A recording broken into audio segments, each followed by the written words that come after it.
Today, I'm joined by the 2026 Woman of the Year, Yvonne. Everyone does risk. As soon as you get up in the morning, you're actually doing a risk assessment. Kind of got a compliance dashboard. You know, the world is changing, the regulatory landscape is changing. You really are covering that governance, risk, and compliance in this current role. Yeah, it's all going to be AI driven. It's in early. As soon as you kind of got the ideas, bring us in at idea stage. The challenge we're going to have is the ability to upscale teams at pace. Welcome to Spotlight on Women in GRC, a podcast series created to continue the conversation sparked by the Women in GRC Awards and carry those insights beyond the event. Backed by key sponsor, CoreString GRC, the series shines a light on the women shaping governance, risk and compliance, exploring their backgrounds, experiences and perspectives on what's changing across the industry. I'm your host, Lucy Montague, and today I'm joined by the 2026 Woman of the Year, Yvonne. Welcome, Yvonne. Thank you. I'm still in shock. Yvonne, still getting used to the title. Congratulations on the win. How does it feel? Honestly, I really still can't believe it. I'm still coming down to earth with that one, but it was so nice to be validated and acknowledged for the work that I've done by people outside in my industry. So yeah, I'm still in shock, but my team have all said, you know, you more than deserve this. You do so much, you know, you supported us so much. So it's just really nice to hear it both internally and externally. Oh, it's so lovely. If we go back to the beginning, could you just introduce yourself as a whole, so your current job that you're doing, and also just a bit around your career background and journey? Yeah, no, of course. So I'm currently head of compliance and continuous improvement. I work for a tech innovation and transformation organization in the defense industry. My team, we are quality, risk, compliance, business continuity. So anything that doesn't sit anywhere else in the operational space kind of sits under my banner, which is great because actually they all kind of connect in a way. So I started off career-wise. I loved maths at school, and they said, "Oh, we'll go and be an accountant." It was maths and drama, so they said, "Oh, drama's not really a career, Yvonne. So go and be an accountant, you'll love it." And I said, "Oh, okay." And then 13 years in as being an accountant, it's like I'm really not enjoying this. But luckily for me, the NHS were going through transformation, so that was one of the biggest companies I'd worked for. And I got involved in projects, and they said, "Oh, do you want to get involved in this project? We're going to build a new hospital. We're going to introduce new systems." And I just went, "Yeah, okay, I'll do that." And then did it so successfully, got made redundant. But that was actually the best thing that ever happened because you can get really comfortable in a role. And I feel I was getting comfortable, and I really felt I probably reached my plateau in the organization. You know, my director at the time said, "You know, you've done every single role we've considered you for, but we don't know what next. And there's nothing we can offer you next." And then I ended up contracting in defence, doing project and program management. Loved doing that. Really got me out of my comfort shell. And on the risk side, when they outsourced the contract I'm on now, they said, "Oh, we know somebody who could come in and understand the risk and bring it to life." And I ended up doing the risk role first and said, "I'll come here for 18 months, establish it, and then I'll go back to contracting or go and find another role." And then suddenly, every risk I came across, they said, "Oh, so what mitigation controls can we put in?" I said, "Perhaps this, recommendations." And they said, "Well, perhaps you could do that temporarily." And I just went, "Oh, okay." And then, and this is where I am now. So every temporary risk that I've recognised and understood, they've given me the role, and I've built the team that to manage that going forward. So head of compliance is kind of pretty much all the risks that we've realised that we recognise that we need to actually cover resource wise. So but I've now found the job that I actually really love. It encompasses everything that I've learned. So from the finance side, the risk side, the compliance side, and all the governance that sits around that. I'm actually in the job that I really love. So you truly are women of GRC. You really are covering that governance, risk, and compliance in this current role. Yeah, yeah, and I love it. And wouldn't have called it governance, risk, and compliance by those establishing the kind of frameworks. That's the governance side of things. It's really weird to have a job title and kind of an industry, but actually, there's so much more to what we do, but probably not get recognised for that.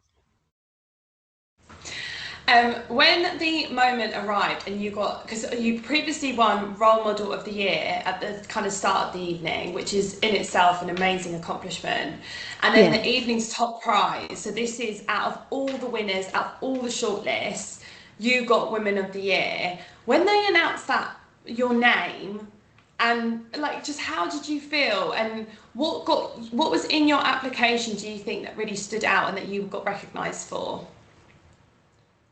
it didn't really click. And I brought one of my team with me, and she was tapping me on the back, and I was there going, oh, I do some of that. Oh, I do that too. And honestly, when they were kind of reading it out, because I've always been one of those to build people up. It's not just about me, and I think that stems from my best role model in the world was my mum. So she built me up that I could achieve everything. I'm one of five children. I've got four brothers. And it was never that there's this gender divide. Anything that they could do, I could do. So he always brought me along. Um, and I think I want to make sure that that journey is the same for everybody that sits within my team or even outside of my team. So all the outreach work I do, and it's got to be intergenerational because I have to kind of consider that I'm getting to a certain age now. So I want to make sure that the infrastructure is supported whilst I'm in the workplace, hence being a trustee for Age UK Bristol.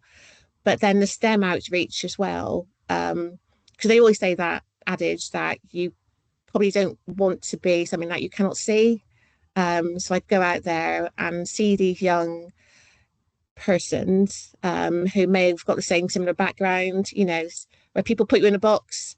Oh, right, single parent, you've had free school meals, so you're not really going to achieve much. And my mum was there going, don't believe in boxes. She had that when she migrated from the Caribbean, became a nurse, became this, she used to decorate our own house, watching my mum wallpaper, but teaching me those skills, my brothers those life skills. It wasn't about just because you're a certain gender that is your role. And she was very proactive in that. So my brother, one became a chef because he loved doing the cooking. And it's the same with the team. And I think it's just like sometimes they've had a career journey where they stall, but it's kind of, helping them and guiding them and saying, right, okay, have you ever considered this?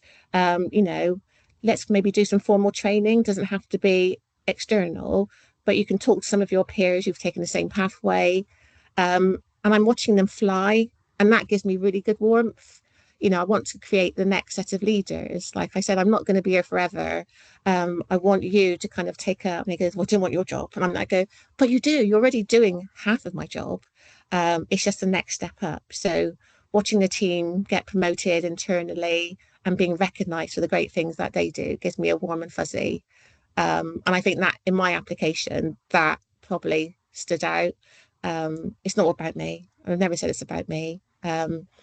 But I never stopped learning either. Everyone's constantly saying you can't get a business card that's got all of your qualifications, Yvonne. I say, I know, but aren't you just intrigued by everything that's changing? We're on the AI pathway at the moment. You'll have to stop me if I talk too much because as I'm so passionate about education and upskilling and, you know, people being the best that they can be. So yeah. If I answer the question, sometimes I'll go off track. You, no, no, you definitely have. And your mum sounds like such an inspiration, and you've almost continuing that work that she instilled in you into your team. And Yeah. in your acceptance speech, I think you inspired everyone in the room because you said, never take no for an answer, and if not now, when? And I'd love to know if you've got an example in your career where you tangibly said, no, why can't we do this? And how that kind of enabled greater change in that department or in your role.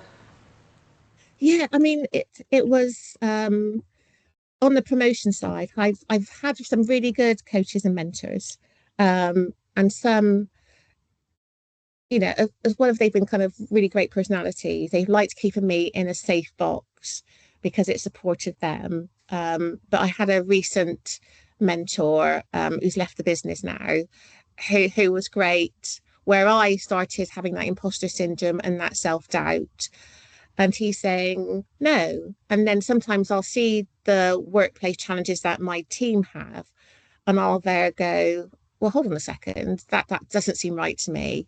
I think we can fix this. Because I love a challenge. I've always loved a challenge.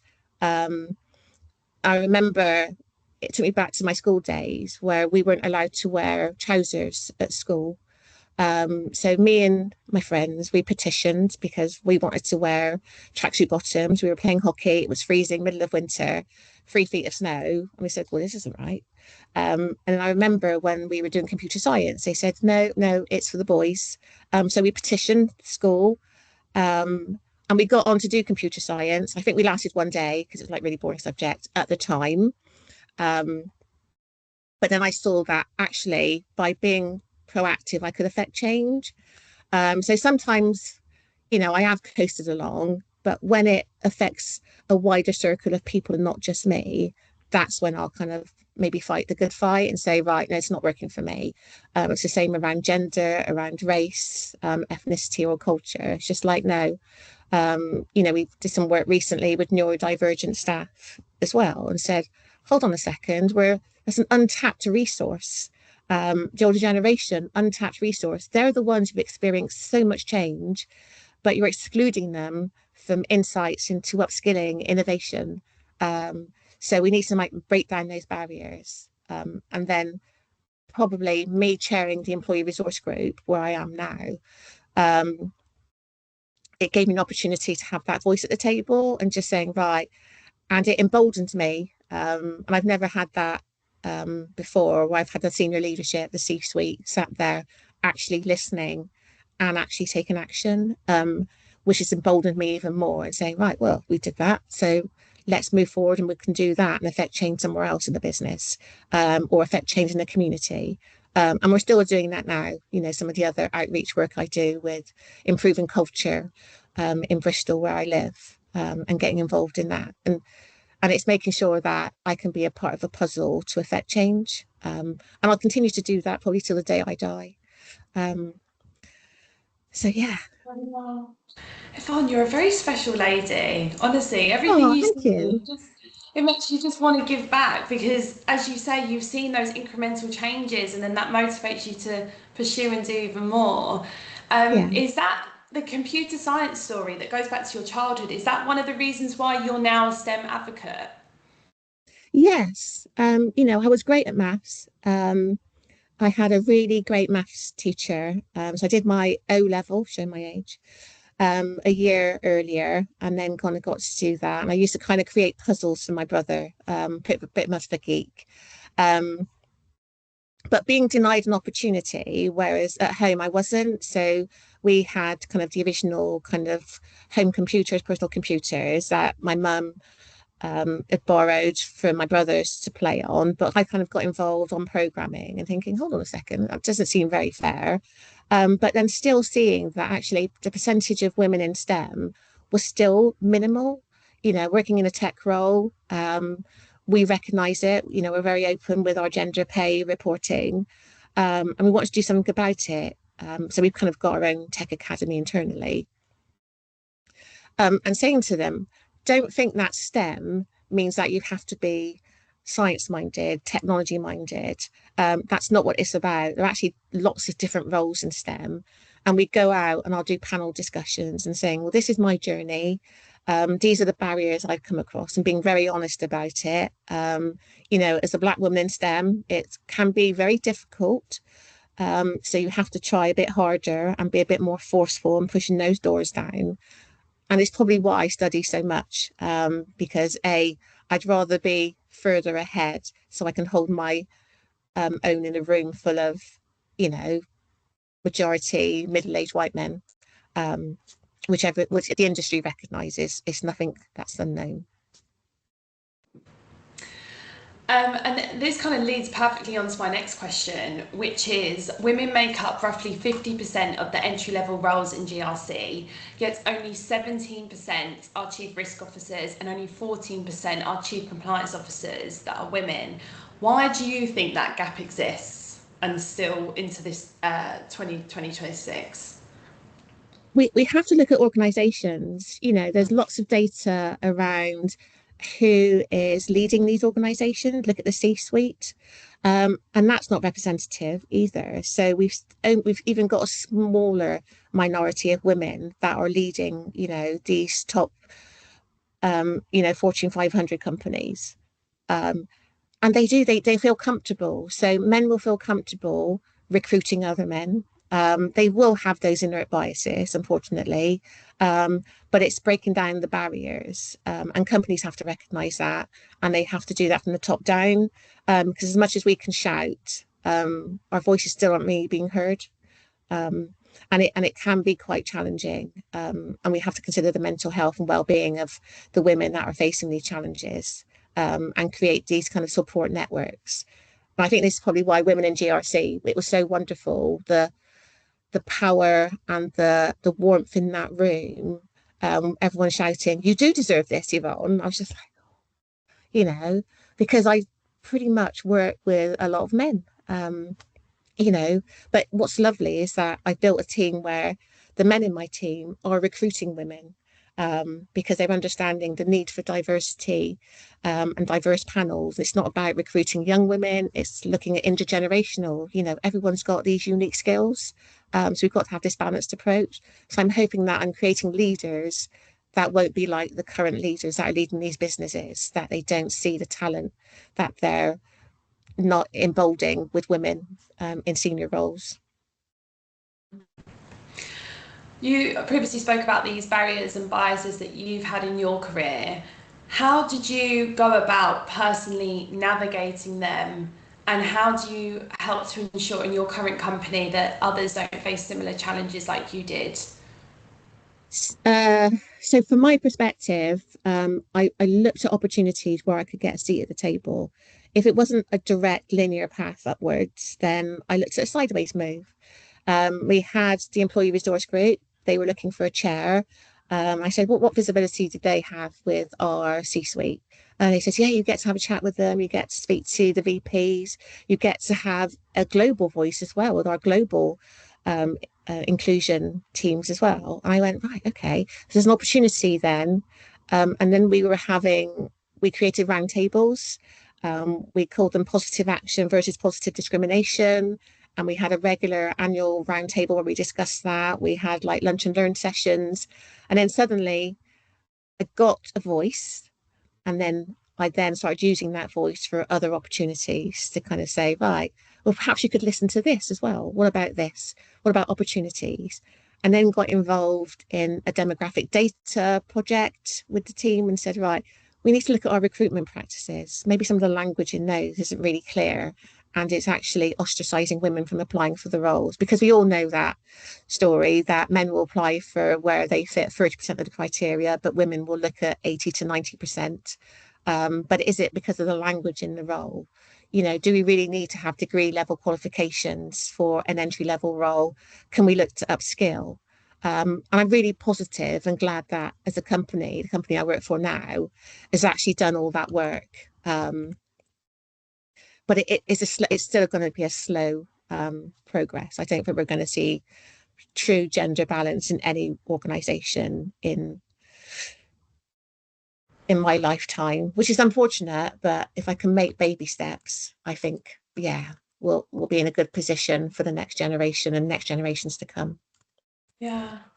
And speaking of the next generation, so women who are leaving university now and they're considering their options, why should they consider a career in governance, risk and compliance? What would you advise them to do? It taps into so many skills, and I'm probably biased being a woman, but women make the best project managers. We're really great at multitasking. I think that's naturally embedded within our in our DNA. Um, if I look at the skills that women are taught from an early age, whether through bias or non-bias, depending on the household they're growing up in, there are so many different opportunities. The roles within GRC are endless. The compliance world in itself, it's constantly changing, and we're really good at adapting to change.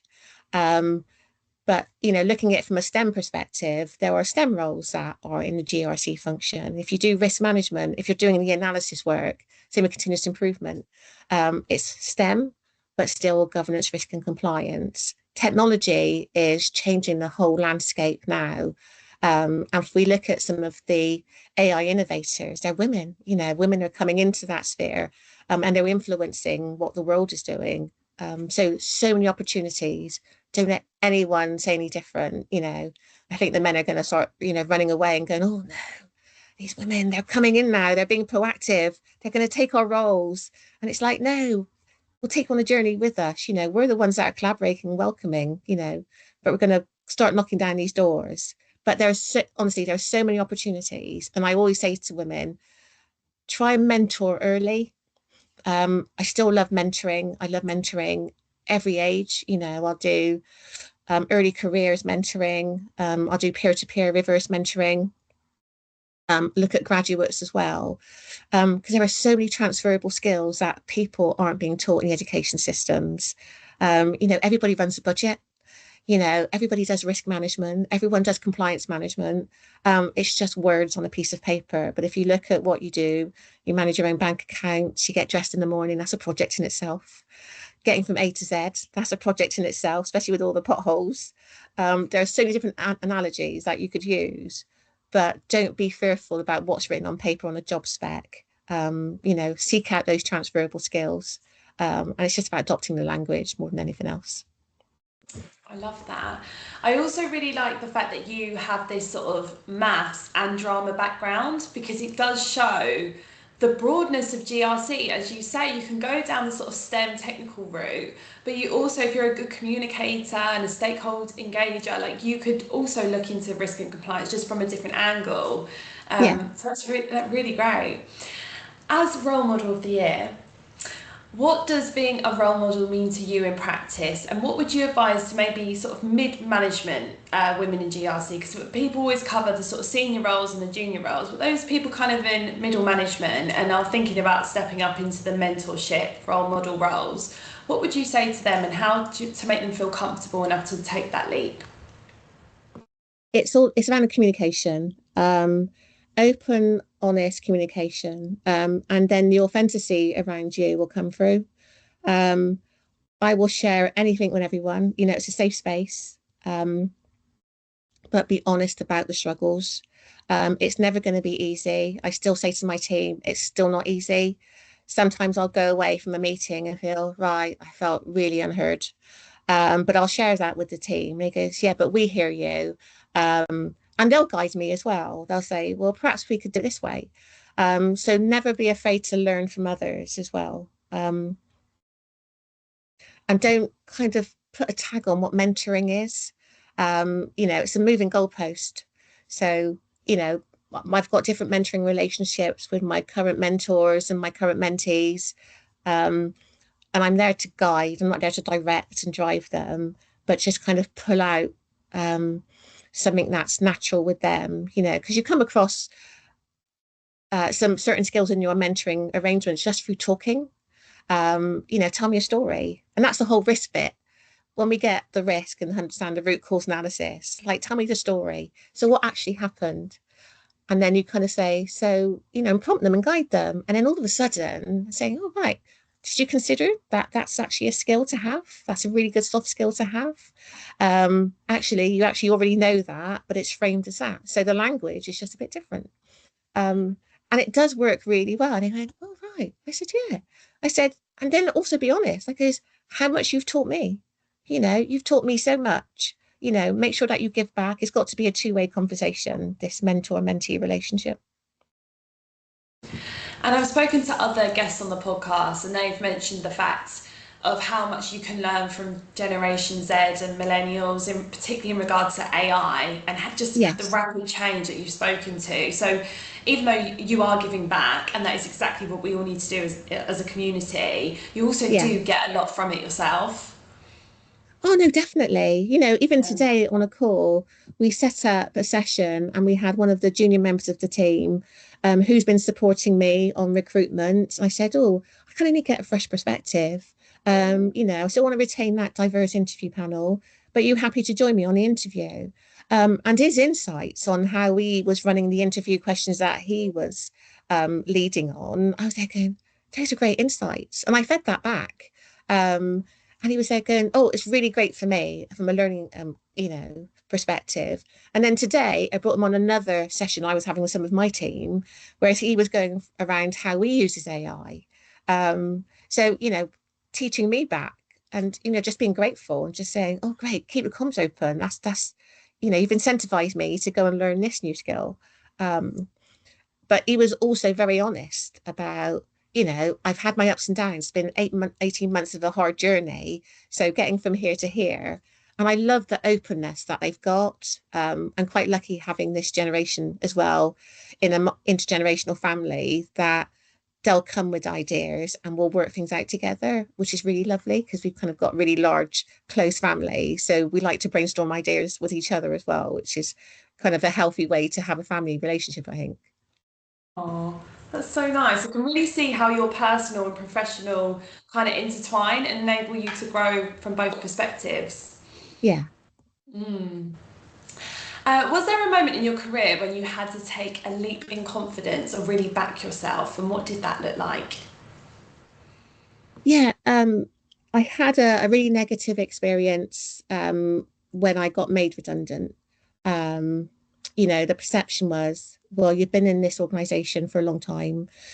You're conditioned, you're never going to get a role. And this was a leader telling me this. Um, but it had actually a positive impact because I kind of went to the first interview and I thought, right, then I need to get some interview experience. I've not been interviewed for 13 years. And I went to the interview with a kind of a laissez-faire attitude. Well, I'm not going to get the job, but give me really good experience. And because I wasn't focusing too much on the questions, they then asked and said, oh, so can you start next week? And I was like going, excuse me? Um, because I do, when you kind of over plan, you then start self doubt. And that's always been my issue. And I still do that today. I will bring self doubt into an interview. If I then go, actually, they're the ones you've called me in to be interview. I've got it all on paper. And sometimes I'll go back and look at my career and they go, wow, okay, so this person knocked me, but look what I've achieved since then. That person knocked me, look what I've achieved since then. I've pivoted and been successful in multiple um, careers. Actually, I'm amazing. And sometimes I say that to myself, give myself little stars. I did my mandatory training in the office today, this week. Said to my team, I goes, I've done all my training, I'm giving myself a star. And we just laugh and joke about it. But it's about, constantly sometimes you'll get, and I think people knock other people because of fear or because of challenge. And I try not to do that. But I equally say I'm not perfect, call me out for my own behaviors. Um, I won't ever profess to be perfect. Um, but I wouldn't want to feel that I'd knock somebody's confidence that they would probably go and think, oh, right, I'm never going to be successful in something. So I try, to kind of go back on myself and reflect. And then I'll send a response back if I felt I was a bit harsh because I've experienced that harsh behavior and still experience that harsh behavior sometimes because you get knockbacks. If you go for an interview or internal promotion role and you don't get the role, you then start having that self-doubt. Um, but now what I don't do, I don't focus on it too much. So I will give myself a week at most. I will set myself a target, no more than a week, reflect back. What did you learn from that? Ask for feedback and say, right, next time I'm going to hit at the ballpark and I'll be fine. And that's the thing, even with your acceptance speech, you can see where the positive affirmations that you do in your daily practice or weekly practice are coming through naturally. That just positive self-talk can just have such an impact in the day to day. Yeah, no, definitely. My mum passed away 3 years ago, and she knew she was passing away, so I got to spend the last 3 weeks with her. And she's never ever said, "I'm so proud of you." She's like going, "Oh yeah, I knew you could do that," constantly. And it was just a case of, "Oh right, so is she really proud of me?" And then I think 3 days before she died, she said, "Oh, come here," and she gave me a kiss on the lips. She said, "Going, never ask for validation." She goes, "I am so proud of you, but please stop asking other people to validate you because you're amazing." Um, and that has left me. And it's just a case of, wow, because I look around at my achievements and qualifications and saying they weren't easy. So why am I asking other people to say how great I am? I love being recognised for an award. It means more to me probably externally than it does internally, because this is my peers who are seeing this with unbiased eyes. Um, so yeah. Oh, Yvonne, that was very lovely. Oh, sorry, I didn't mean to. No, no. No, that's really touching. Thank you for sharing that. We're going to move slightly into GRC Yes. and risk and compliance because a number of the people who will be listening to this episode are in that field. So I'm just wondering if you have a particular project or report or something that you did that you were really proud of or that helped to empower your career in GRC. A report. I mean, I'm all for using the systems. As an accountant, you always kind of grow up using spreadsheets. But it's like, what next? So, creating these dynamic dashboards, utilizing AI and creating agents, they are great. So actually, the leadership team can self-serve. I can send automatic reminders. So we've kind of got a compliance dashboard. The world is changing, the regulatory landscape is changing. And we're kind of working on that in collaboration as well, with other parts of the team, because we did some Power BI training. And I said, right, I don't want to just for my team. We'll go out into different functions. We'll sit in a workshop and do this together. How best can we utilize that and start linking those data sets so that we've got that commonality on data sets? And we're still doing that. So it just means that when they want a single point of truth on the compliance side, they know that that data set has been validated by multiple individuals. I'm really proud of that. And the customer, they were really kind of like, wow, you've got over 70 plus compliance lines. How are you managing that? I said, well, it took a lot of heavy lifting to get here, but at the time, I can now say that if that regulatory element changes, there's going to be a downstream effect on these other compliance lines. So when I do my assessments, it does that all for me. There's a lot of stuff that we can do externally utilizing AI, which is great.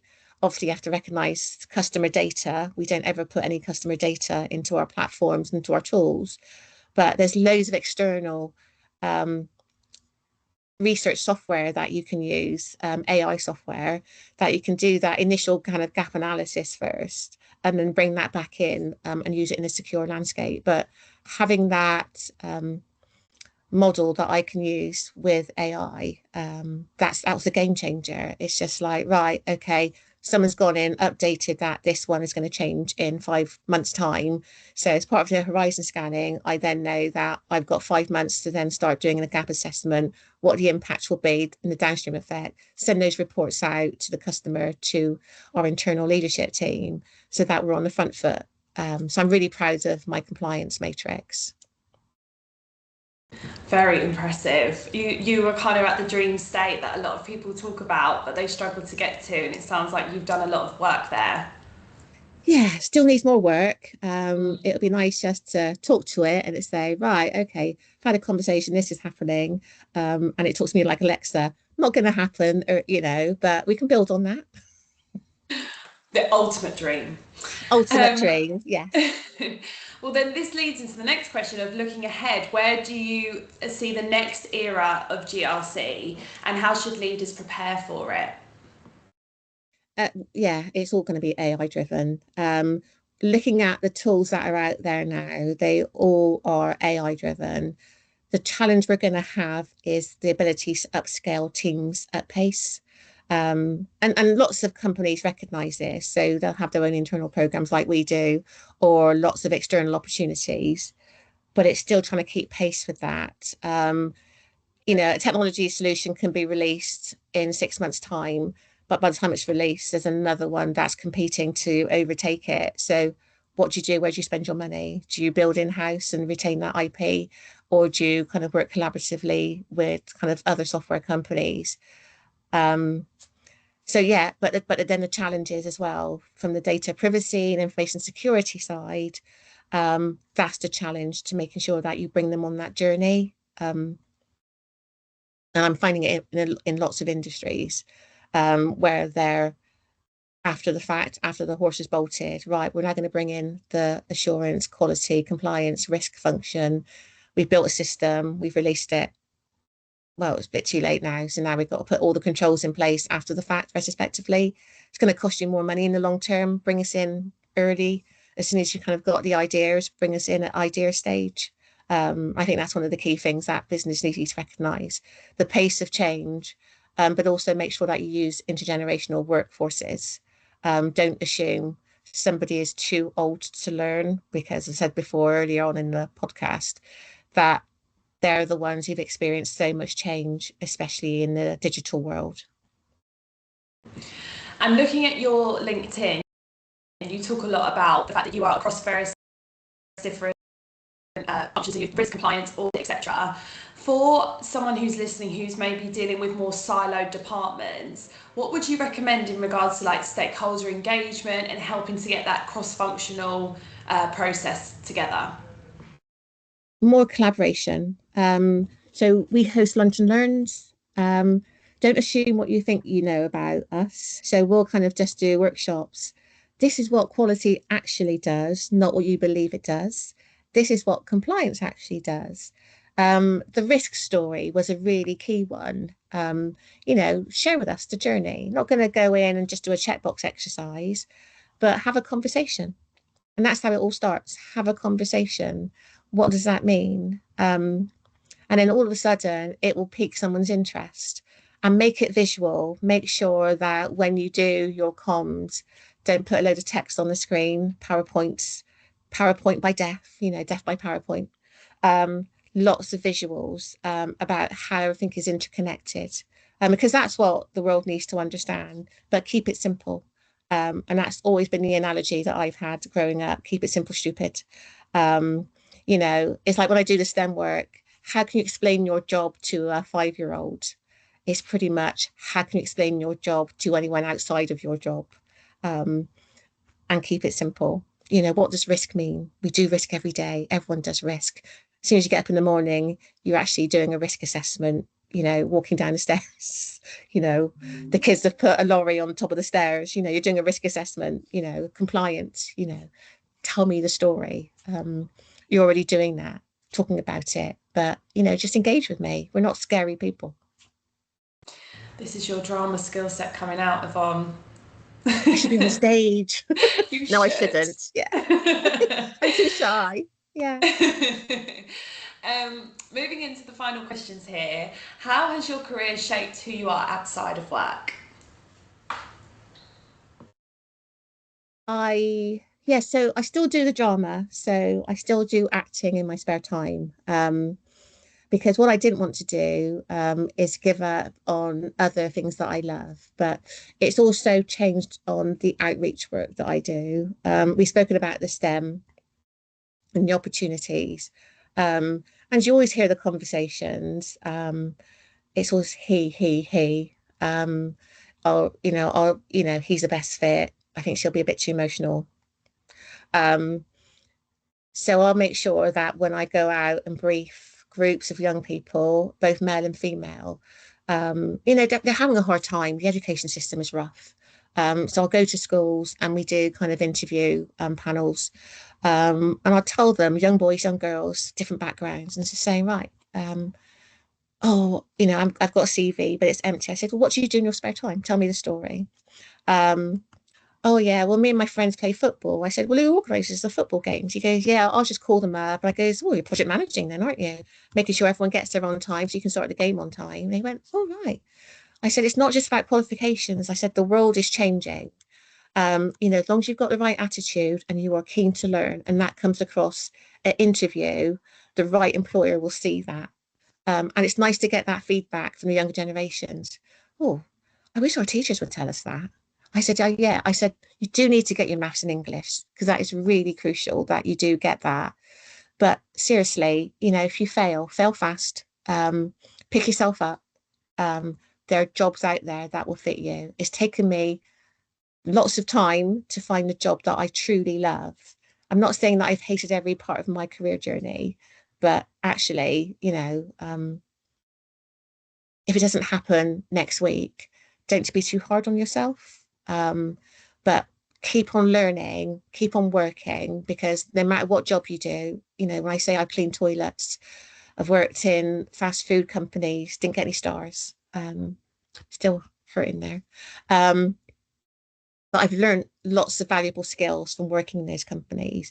So I'll take some of those challenges out with me when I do outreach. Look at generational stuff. We've got an older workforce, hence doing the Age UK. They look after kind of 50 plus community groups. What is it that you're seeing that we could do better as organisations? So we've become an age-friendly employer. Do we need to prepare? So we started doing kind of pension briefings. And we do that early as well, the younger generation. Don't spend all your money now. Make sure that you're saving for the future because you are going to be working a lot longer unless you start preparing now. But have conversations and have these intergenerational conversations, whether they're externally, do a bit of outreach, go and widen your network. I'm a really shy individual. I'm an introvert. So I have to force myself to get myself out there. But when you become passionate about something, suddenly that passion takes over and that shyness is kind of pushed back. I don't think I'd ever thought myself as being a director for a charity. But now I love it. I'm so passionate about what they do. I'm so passionate about the STEM. I'm so passionate about, doing the drama, playing dress up as an adult, going back to work and they're all intrigued. Well, what do you work on this time? What show, what TV show? And I'm like going, oh my God, it was so much fun. But oh my God, it was hard work. That was a long day. A long day doing nothing, so I've actually come back to work for a rest. So yeah, so it's just keep your options open, but just diversify yourself as your own portfolio. So go and diverse yourself. No one's really boring. Even if you want to go and read a book, read a good book, but read a different book. We've got lots of different little book external books stores. People kind of put them in like little letter boxes and things like that, or little shelves outside their front. So you can just pick up a random book and go and read a random book. And it's amazing what random books you will find. Just challenge yourself all the time. I can tell you seized the day, Yvonne. It's very good. Trying to now, yeah. Never always been the case. I had my early years. We all had them. That's okay. Yeah. Final question. Are there any books, podcasts, or people, other than your mum, of course, who've had a meaningful impact on your career that you could recommend to others? So I don't generally listen to podcasts because I love reading. But my portfolio, my book, if I look at my bookshelves, I started reading a bit more kind of diverse authors. Before I was reading a lot of horror. I grew up reading a lot of horror or romance, Mills and Boons were in my house because my mum had Mills and Boons. Or I go to the library, grew up on Enid Blyton, reading all of those. Do love reading autobiographies. I love actors, as you can imagine, from drama. So reading like David Niven's career, one of my favourite actors of all time, and Jeff Goldblum. I could listen to Jeff Goldblum. He did a show on Netflix, but he's just so talented. He's a musician, he's a singer. He does science. the man is extraordinary, but females as well. I wanted to be an astronaut, so Hidden Figures, reading the true stories of those, and I highlight them in STEM talks as well. So I try not to focus on one genre now, and will kind of read just random books. I'm reading one now, that someone recommended on LinkedIn, about how to retain information, because most of I study a lot, I'm not retaining a lot. So I'm just reading that at the moment on how to retain information. So I've started to take a book to bed now, and just read a couple of chapters a night on doing that. But also, making sure that I visit, you know, who's leading on AI and innovation, making sure I capture what's happening there, so I can kind of feed that back to my circle of friends and saying, oh, we should be doing this more. This is great. Or, who's doing positive stuff in the world at the moment. I came off social media a while ago, because it seemed a bit unreal. But books, if I look at my bookshelf now, Maya Angelou, could read her every day. The Diving Bell and the Butterfly, that's a really deep and meaningful book, about a guy who could only, I think it was his right foot or left foot. He could only communicate by that, but it just showed the power of determination. I've got bookshelves all around the house, by the way, Lucy. So I'm not allowed to buy any more books until I've actually read, and given away some, but it's really hard to let go. But one thing that always stood by me, the first book that I was really passionate about, and I found a copy. It was Beyond the Midnight Mountains. So if you've got a child who is struggling, it's about a group of toys who have to go on a journey, beyond the Midnight Mountains. And that book has always stood well with me from, I think, the age of 7 years old. And then I found it on eBay, and I bought the book and I read it. And I thought, my God, that book is so deep. But it's always stood by me. So that book is always on my bookshelf, but it's now wrapped so no one can read it apart from me, not the kids. But never with a genre. And same with music, no genres. I love all music, love all kinds of books. Some not so good, some not so bad, but yeah. I don't know if I've answered the question. You take inspiration from what it seems like every sort of avenue, channel, person, experience that you have, and then you feed that back in, and then it helps to inspire others. So this has been a wonderful conversation. Thank you so Oh, much, thank you. Yvonne.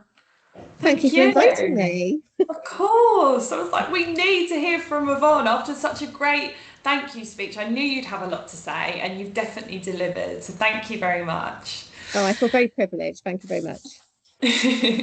Thanks to all that have listened today. We hope to see you next week with another episode. Until then, thanks so much.